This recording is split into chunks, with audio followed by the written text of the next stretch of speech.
Hi, and welcome to another episode of Rebel Rock Money Talk podcast. So, we are continuing our series of featured guests for Black History Month. And today I have a very, very dear friend, Gerald Carr. Hi, Gerald. Hi, Lesley. How are you? I'm great. Thank you so much for joining me. So, Gerald is CEO of All Pro Builders and Restorations. It's a general construction company. And so, we're going to just kind of take a little journey back because, as you know, everyone in this series that I've been covering has had somewhat of a unique journey to where they are today. And so, I just think that Gerald has had a even more special journey. So, we're going to actually start back to his childhood. Okay.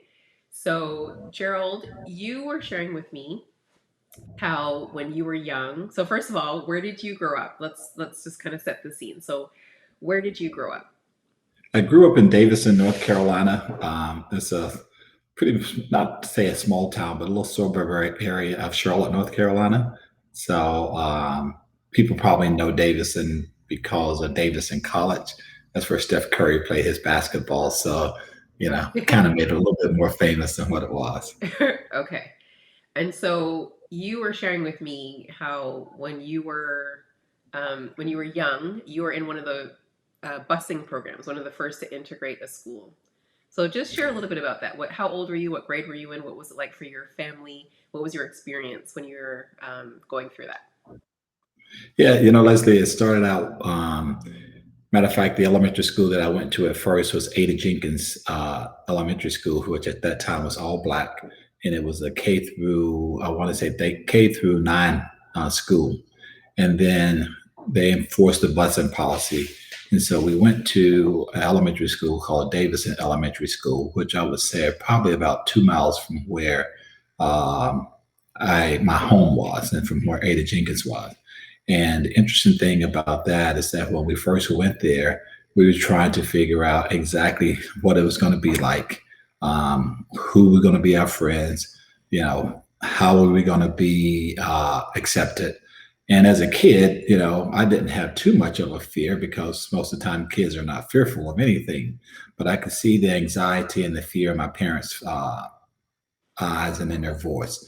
I remember the day that my mom was dressing me. She told me, she says, you don't have to take anything from anybody. If they call you out of your name, you feel free to defend yourself, but don't put yourself in a situation that is going to create problems for you. And so I didn't totally understand that at the time. But as I got older and now I go back and I look at everything, it really, resonates back home to what she was feeling. Mhm. And Now, so how old were you, and what grade was this? this was my second grade year. So our first grade year, I went to kindergarten and first grade at Ada Jenkins, and then the second grade year we went to Davison Elementary. And if I'm not mistaken, I think they took maybe two black teachers uh, from our elementary school and put them uh, at Davison. So they transferred, and after looking at it, I could really see how some of the teachers felt at that time because they had to go to a new environment and they had to see how they felt. So I could, kind of remember. Matter of fact, the teacher's name was Miss Brown. I could remember how she was a little different from when she was at Ada Jenkins. And we went from having a black principal to having a white principal.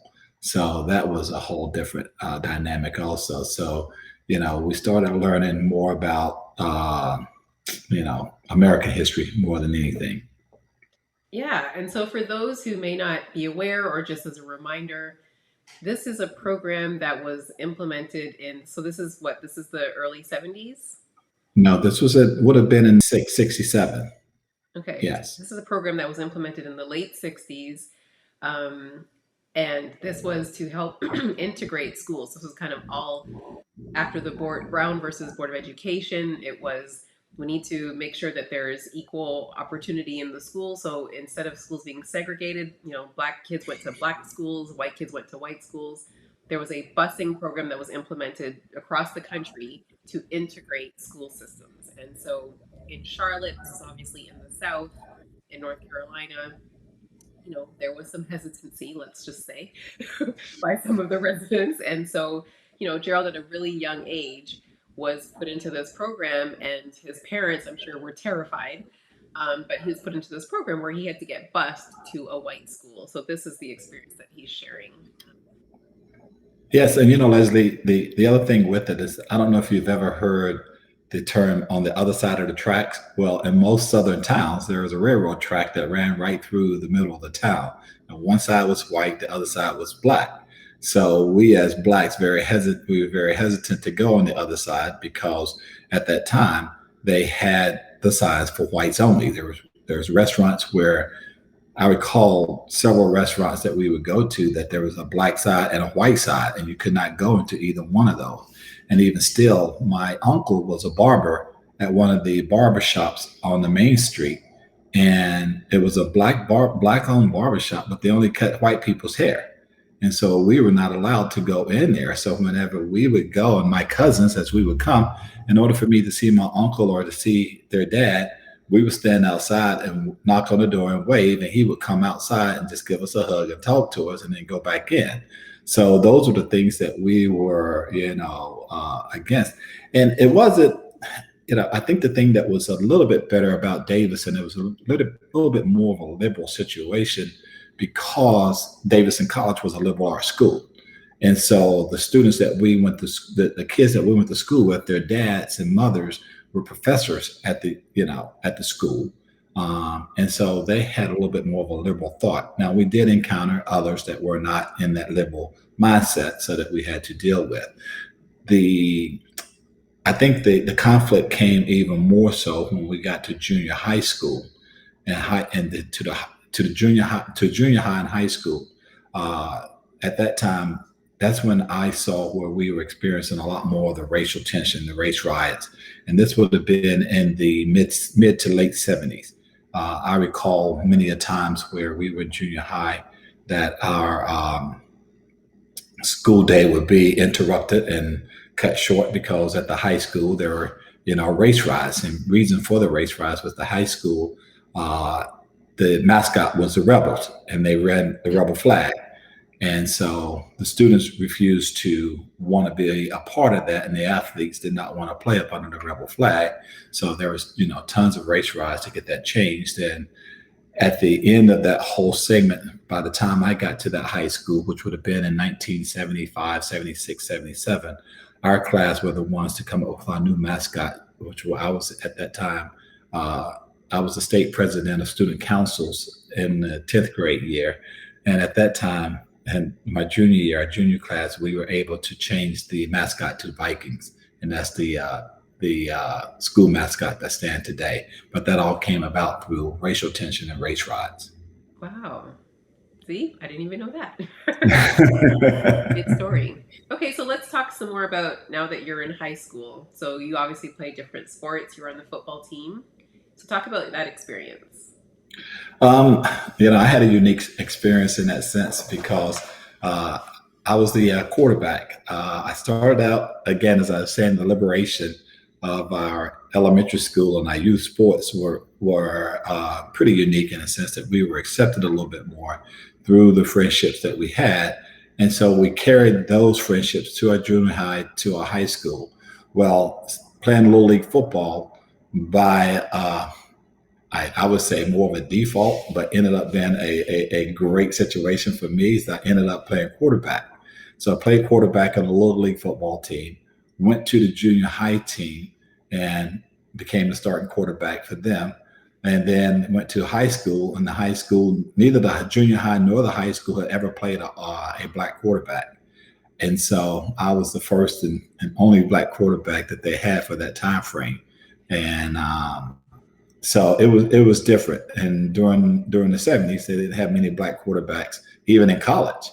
I was recruited to a couple schools like University of North Carolina, Chapel Hill, that had not played a black quarterback. Also recruited to several other schools in the South that did not play black quarterbacks, and ended up going to Southern Illinois University. And on my recruiting visit, I spoke with Gail Sayers, the legendary Gail Sayers, and told him what my thought process was of why I would consider if anything else. And I told him that I did not want to be moved to another position. And that's me being anti.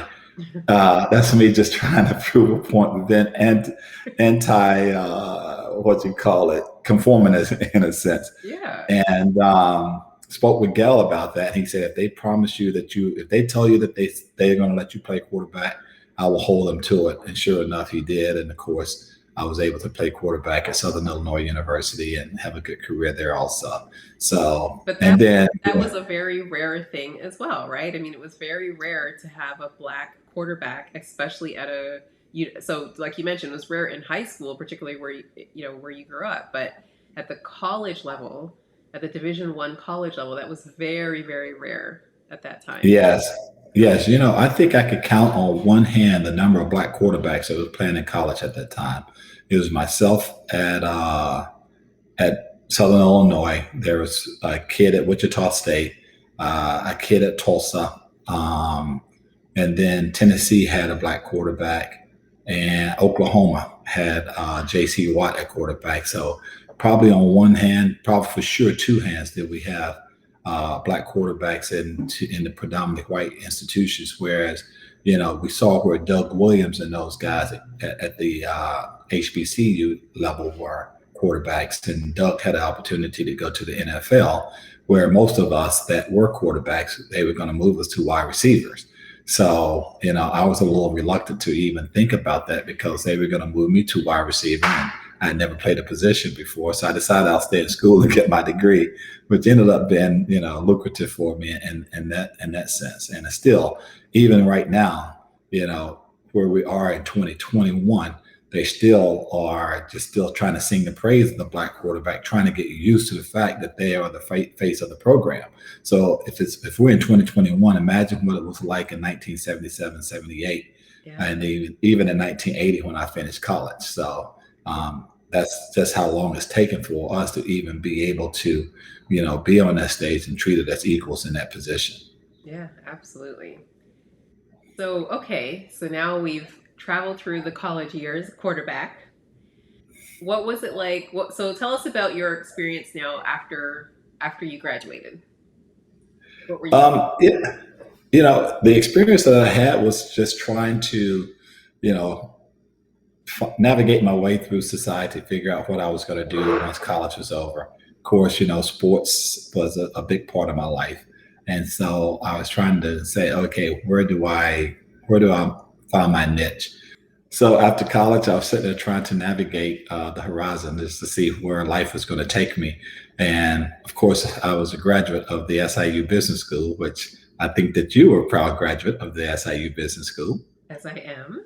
Well, it looks like it's turned out some really good people there. But anyways, as I was going through that, decided that I was going to look to get an MBA, but I also applied to law school, got accepted into law school, but did not, because I was an athlete and had a scholarship, I didn't want to have to pay for school myself because I kind of spoiled that way.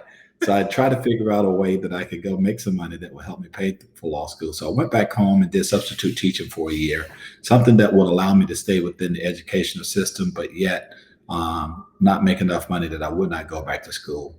Well, then afterwards, I decided to go back to SIU to work on an MBA. And as I did that, as I was telling you, the liberation of Davidson College, of Davidson and Davidson College, the friendships that we made along the way, the head football coach at the school, his son and I played high school ball together.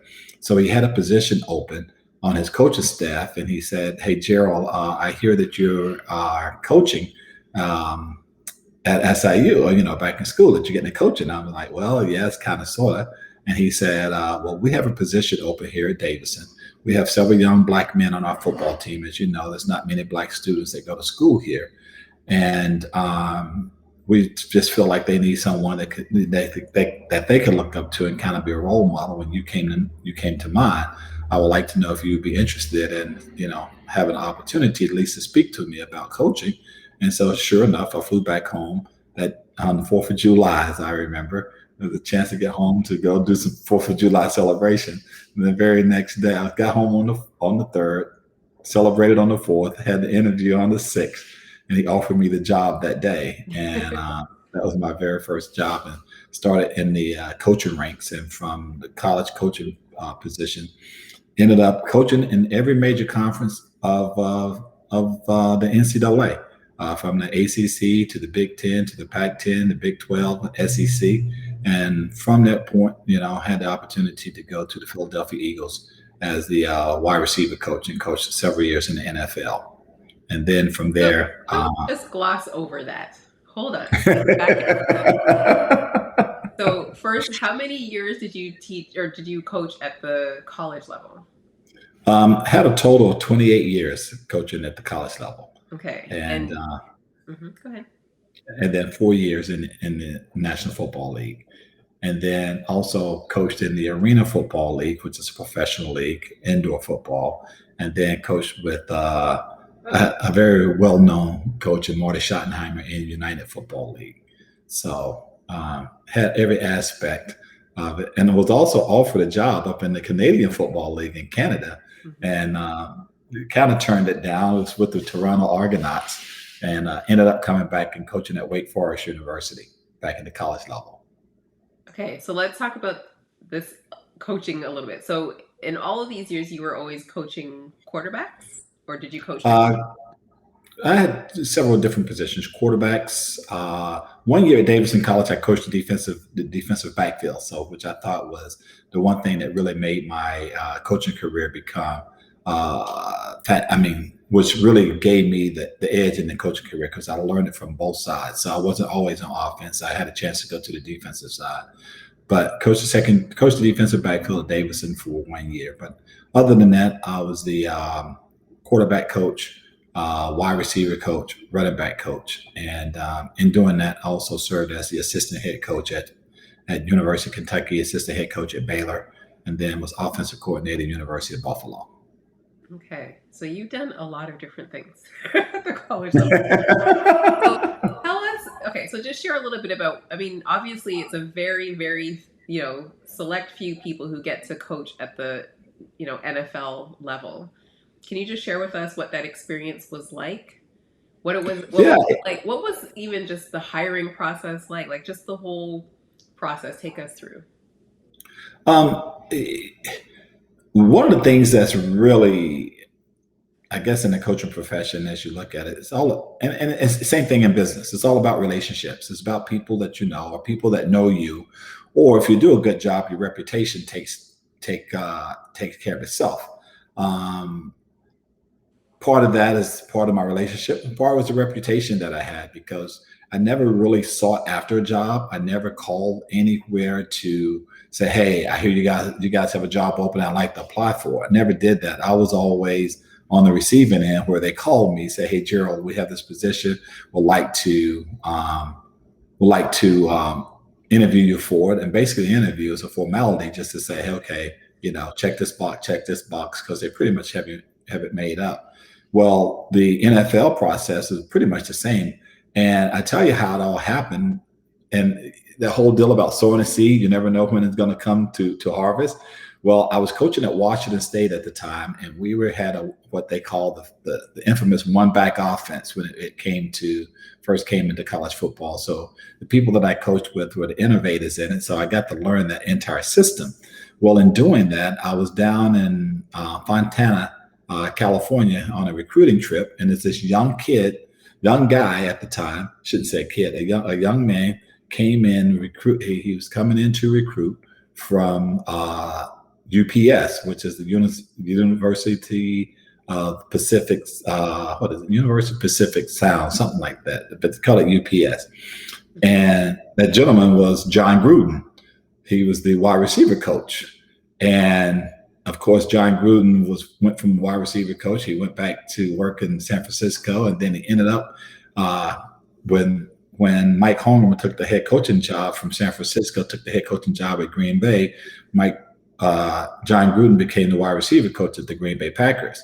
Well, Green Bay Packers win the Super Bowl, and the head coach Ray Rose ends up taking the head coaching job at the Philadelphia Eagles, and he was a black head football coach at that time. And so Ray was trying to fill his staff with other black coaches, And I happened to be at the NFL Combine, and I run into John just to congratulate him on getting the offensive coordinator's job. And he looks at me as he comes up. I said, "Man, you look tired."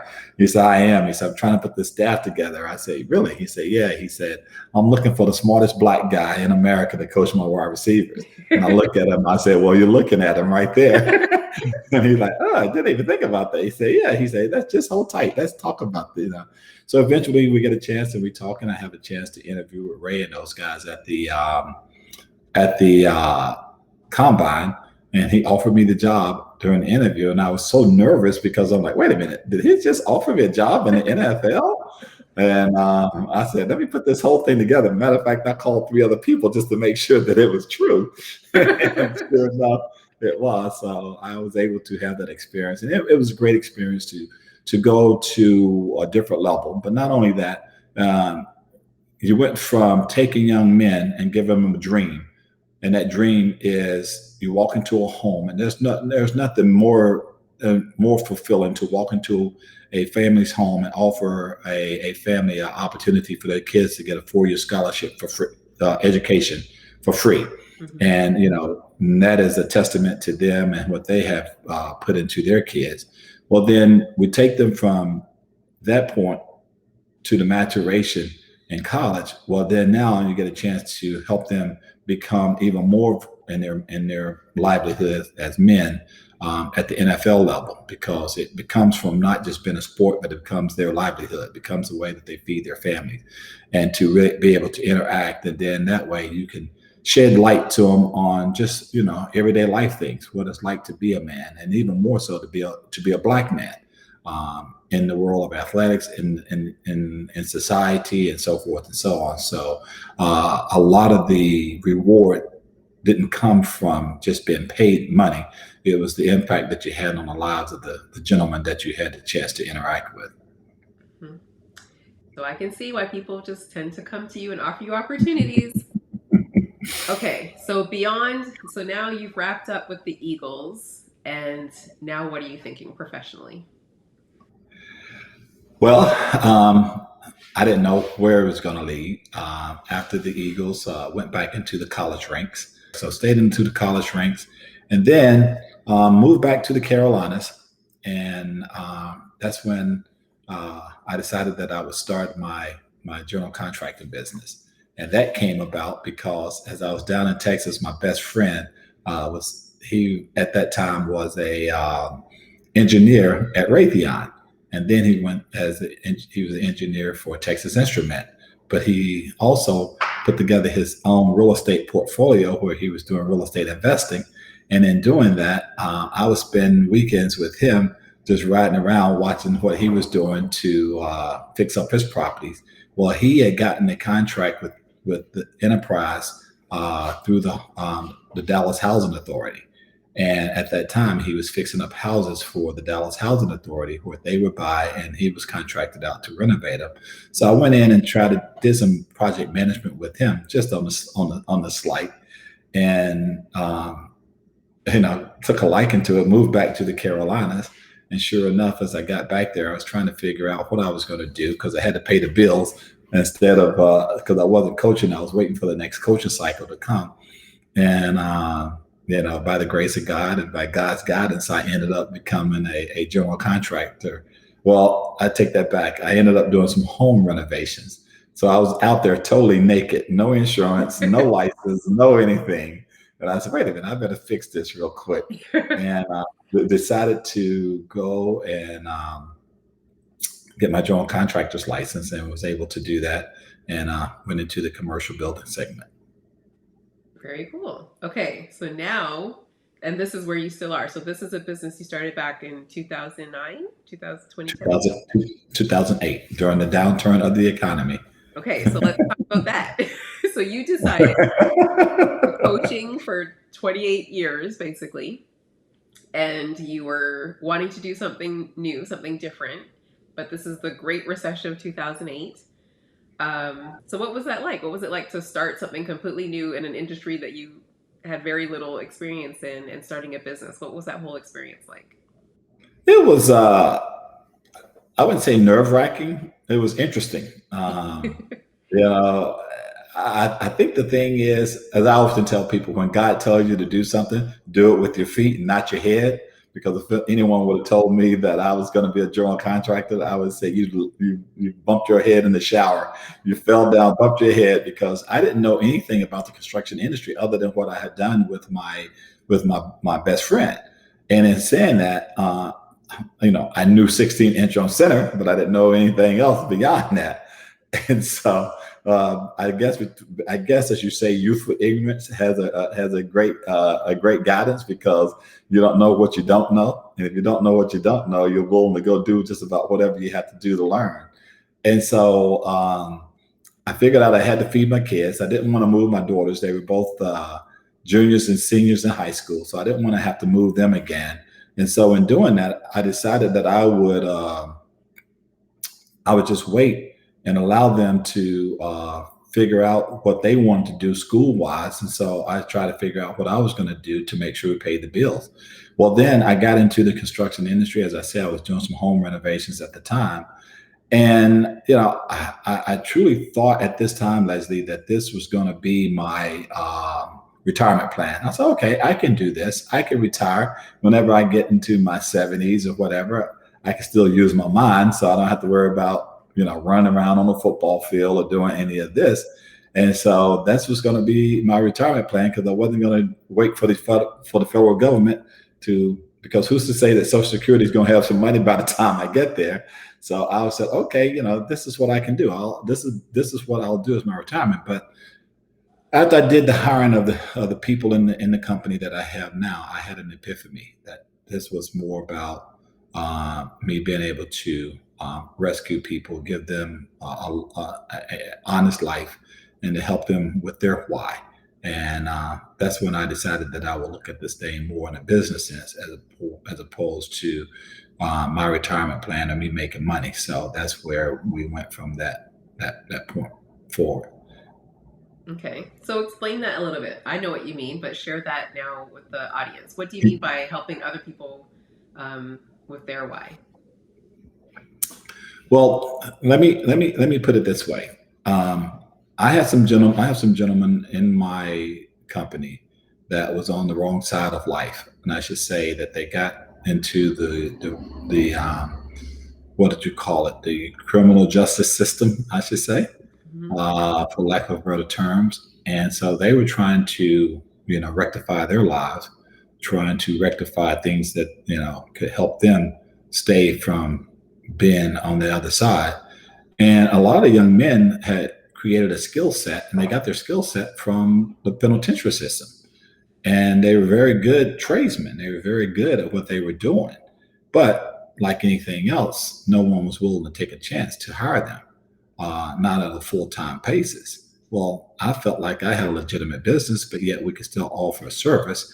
And my whole thing with them was I did not need to know what they did that put them there. I just needed to know that they learned from what they did, and that they had a refusal to go back. And if what they did impacted their lives so much that they were willing to fix themselves, then I was willing to be an avenue to help them. And so in doing that, um, each one of those gentlemen had the opportunity to come, show their service, show their skill set, provide a service for humanity, and to allow themselves to um, what I call a honest living, be able to lay their head on a pillow at night and not have to worry about someone knocking on their door or something going wrong. And that's where I take my great joy in the business itself, to be able to give those gentlemen a paycheck for the work that they do. I love it, and I so admire that about you, because we all know that unfortunately too many men, especially men of color, end up in the system, um, and even once they get out, because they've been in the system, no one will just give them an opportunity. Just like you said, they've actually developed these skills. So the system actually did something for them. It helped them develop a skill, but then they can't find anyone to help them get a job and make honest work. And then they might find themselves tempted to do something, you know, just to survive. So I love the fact Right. that you have, I mean, obviously you don't just let anybody in. They obviously, like you said, they have some criteria they need to meet. Uh, Yeah. Right. But I love the fact that you're giving them that opportunity, because you are changing lives. You are able to change lives doing that, and not just their lives, but their families' lives, right? Yeah. Imagine a Yes. family who doesn't have to worry anymore if that loved one is going to be in trouble, or or get sent back, or all kinds of things. You just have the stability of that person in the home now. My thing is I find that I look for that person that has that burning desire to succeed, in which I myself have that desire. And everybody's success is different. And everybody could describe one thing in their life that changed them, which is a success. So I fight to find that type of person, because if they do have that characteristic, then I can count on them to being where they have to be.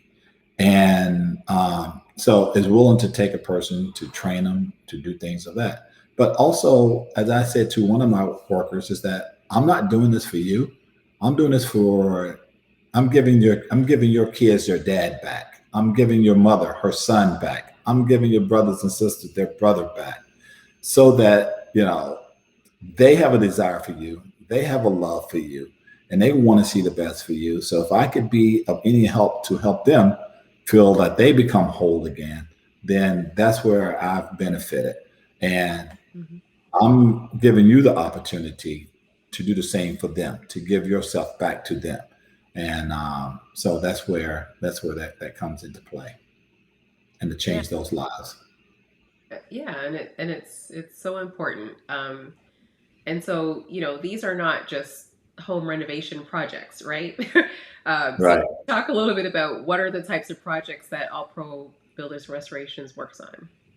Well, the interesting thing that when I went in for the general contracting class, it was very interesting. It's this grumpy old professor, uh, and his name was George. And George you walked in there, and again, as I said, when I went, I was intimidated by the fact of the construction industry. Now, here's a guy that has coached football at the highest level, that's been in stadiums with like 100,000 people screaming, have performed in front of people that way, and not nervous about any of that, could do it up in a heartbeat. Could walk into a middle of a crowd and scream and dance and sing. Well, I can't carry a tune, but I'm not afraid to sing because I'm not embarrassed by it. But yet I walk into this classroom intimidated by the art of construction, because I did not know. And again, but because I had a desire to succeed, I was willing to take that chance or be granted the opportunity.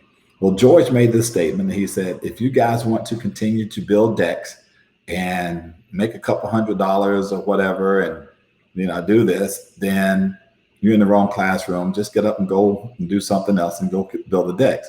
But if you're looking to make millions of dollars and become a general contractor, you're in the right room. And so that resonated with me. He said, but before you do that, you're all sitting there saying, yes, yes, this is where I want to be. Before you do that, I want you to get up and I want you to go across the street and I want you to go buy all these books. And if you come back, I know you're serious. Oh, So the challenge is already there. I'm like, okay, this man's not going to foot beat me. So I didn't care what it cost, but of course it didn't cost a whole lot. But I had a credit card in my pocket, so I was willing to use it. Got my books, came back, and to answer your question, we went into commercial building, commercial renovation. We are a general contracting firm in Charlotte that we do commercial building. We also license in highway, so we have a highway license also. So, but the buildings that we've done, the work that we've done a renovation of Carolina Panther Stadium, where we did some renewable stuff there. We worked on several high-rise buildings down in Charlotte, the Duke Energy building. We built the Lloyd Center. We did probably one of the big ones that we did. We partnered with another firm to do the expansion of the Charlotte Douglas International Airport with a brand new concourse, and did the first phase of that. So we've been in that realm. And there's also, as we speak today, some interactions on a couple of big projects and partnerships that I'm not at liberty to say what they are right now, but God willing, and we're able to win those, it would be something of a tremendous magnitude. And I guess I'm not one to really brag on myself. I keep telling people, tell me that I need to expound upon the things of the rewards that we had. But yet we also was recognized by the city of Charlotte in 2018 as the minority business enterprise of the year. We also was the Metropolitan Minority Contractors Subcontractor of the year. And and then through the Small Business Administration, we were considered one of the emerging leaders of the state of North Carolina, the city of Charlotte. So we went through their program, and because of that, we were recognized by Goldman Sachs with their 10,000 Small Business Initiative. So we've had our opportunity to do some things, and um, a year ago today, we were honored to be a part of a select group of teams of minority businesses to go to the White House to talk with them about what they call the opportunity zones, and had a chance to dialogue with the Treasury Secretary Mnuchin and several other key people in the cabinet. So we've been able to do some things of that sort, and it's kind of like has put me on a path to a little bit of advocacy that I'm advocating for some things so that can have a true impact to our youth and to our society in that sense. See, all these things. This is why we just call him Coach Carr. So because he continues to be a coach, even as CEO of this very successful construction company that continues to grow. He leads it as a coach, right? He's really a real leader, and that's one of the things I respect most about you, Gerald. That I can't imagine how many young men you've mentored throughout all those years as a college coach, and then through the NFL, and even now in your business, it just continues. So. Um, just kudos to you. I have so much respect for what you do and what you're building, and the effect that you have on people around you. There is a reason that people are drawn to you. I don't think we see it, but I think we all see it. So, Gerald, if anybody wanted to learn more about how to reach you, how to learn more about All Pro Builders, what's the best way for them to reach you? We have our website. I'm not a big social media guy, but as the world turns today, you have to have some things at social media. You can see us on www.allprobuilders1.com. I'm available if someone needs to find out and want to understand. You can reach me at gcarr, that's GCARR, at allprobuilders1.com is the direct email to me. Don't hold it against me. It takes me a while sometimes to get to my emails, but I eventually will get back to you. But again, it has to be someone that has a burning desire, that has my thing is that if you're afraid to hear the word no, then you're never going to ever progress. And I often use this adage that you can't change what you're not willing to confront. And so if there's a fear to try to make yourself better, if you do not try to confront what it is that's keeping you from getting there, it's never going to change. So I would say to anyone that, and I use this in my terms with my employees, is that we're always looking for continuous improvement. And it could be something that's maybe a 2-second improvement, a 2-day improvement. It could be something spiritually. It could be something mentally. It could be something physically. But every day you want to try to do something that's going to improve you. And so just continuous improvement. What's that? Learn a little something every day. As Jim Valvano said, laugh a little every day. Find something that brings you to tears sometimes, be it happy tears or slow tears, but, challenge yourself to be a different person each day. And so that's what I try to do. And in doing that, I try to help those that can help them. And even more so, Lesley, and every time that I try to teach someone or I try to help someone else, I learn a lot about myself. I learn a lot, each day, just by the interactions that I have with other people. So for as much that I give, I receive in the same sense. So, and that's just the way that, we try to handle it. Okay, we're going to wrap it up right there. Well, I'm not going to stop without, giving you kudos on what you have done and what you're doing. And even to have this podcast and even to have this desire to reach out to those during Black History Month and the impact that you've had on a lot of people that you don't have the idea that you have. But you've brought so many people together. You've put together a quartet of avenues, be it a No More Ignorance call or a podcast or a book club or whatever. You've put so many people together through the connections that you have the desire. And I want to give you kudos to that. And I feel very honored to be one of your guests on this podcast. And again, through Rebel Rock Wealth and just helping people, beyond the day-to-day paycheck that they get, from beyond you're showing them how life can really be of worth moving forward into the latter years. And I want you to continue doing what you can do. And if there's anything that I can do to help you or make a connection, feel free to expound upon. And hey, you're a proud SIU graduate, just like I am. So we'll just keep it in the family. And I recently had one of my other guests, Freddie Taylor, was also SIU alum and football player. Okay. So, all right. Well, Gerald, this was a great discussion. Thank you so much for coming on. Thank you for the kind things that you just said. And just thank you for continuing to be, such a great contributor to our society. I love what you're doing with your business and how you, impact those around you. Well, thank you, Lesley. I appreciate you. And again, I wish you the best and continued success in what you do also. Thank you. Okay, we will talk soon. You. Thank you.